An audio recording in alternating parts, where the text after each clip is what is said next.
വളരെ പ്രധാനപ്പെട്ട ഒരു ടോപ്പിക്കാണ് ഇപ്പോൾ ഞാൻ പറയാൻ പോകുന്നത്. പലരും ചോദിക്കുന്ന ഒരു ചോദ്യമാണ്, നെഞ്ചുവേദന ഹാർട്ടിൻ്റെതാണോ എന്ന് തിരിച്ചറിയാൻ എന്തെങ്കിലും ഒരു ക്ലൂ സിമ്പിളായിട്ട് പറഞ്ഞു തരാൻ പറ്റുമോ എന്നുള്ളത്. കാരണം പലപ്പോഴും ഗ്യാസിൻ്റെ നെഞ്ചുവേദന, ടെൻഷൻ്റെ വേദന, മസിൽ പെയിൻ ഇതെല്ലാം ഹാർട്ടിൻ്റെ ആയിട്ട് ബന്ധപ്പെടുത്തുമ്പോൾ പലപ്പോഴും കൺഫ്യൂഷൻ വരും. ഹാർട്ടിൻ്റെ നെഞ്ചുവേദന ആണെങ്കിൽ നമ്മളതിൽ പെട്ടെന്ന് ഇടപെടേണ്ടതായിട്ട് വരും. ഇത് വേർതിരിച്ചറിയാനുള്ള ചില സൂചനകളുണ്ട്. അതെന്തൊക്കെയാണെന്ന് നമുക്ക് നോക്കാം. ഇതിൽ പ്രധാനപ്പെട്ട ഒരു കാര്യം എന്താണെന്ന് വെച്ചാൽ, നെഞ്ചുവേദനയുടെ കൂടെ നമുക്ക് ശ്വാസത്തിന് ബുദ്ധിമുട്ട് വരുന്നുണ്ടെങ്കിൽ അത് ഹാർട്ടിൻ്റെ നെഞ്ചുവേദനയാനുള്ള സാധ്യത വളരെ കൂടുതലാണ്. 40% ഹാർട്ട് അറ്റാക്ക് രോഗികൾ അവർക്ക് നെഞ്ചുവേദന വന്നപ്പോൾ ശ്വാസത്തിന് ബുദ്ധിമുട്ട് അനുഭവിച്ചിട്ടുണ്ട്.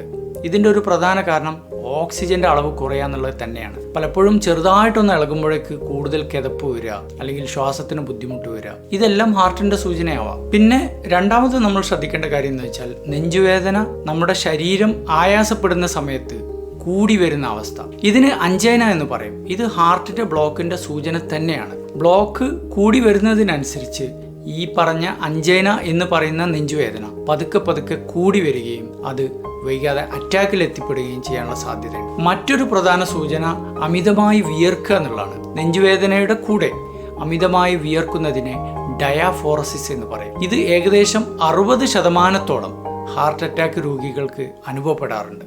ഇതുപോലെ വിയർക്കുന്ന സമയത്ത് കയ്യും കാലൊക്കെ തണുത്ത് മരവിച്ച് പോകുന്നത് ഹാർട്ടിന്റെ പമ്പിങ് കുറഞ്ഞ് കാർഡിയോജനിക് ഷോക്ക് എന്ന് പറയുന്ന അവസ്ഥയിലേക്ക് പോകുന്നതിന്റെ വ്യക്തമായ സൂചനയാണ്. അത് വളരെ അപകടമാണ്.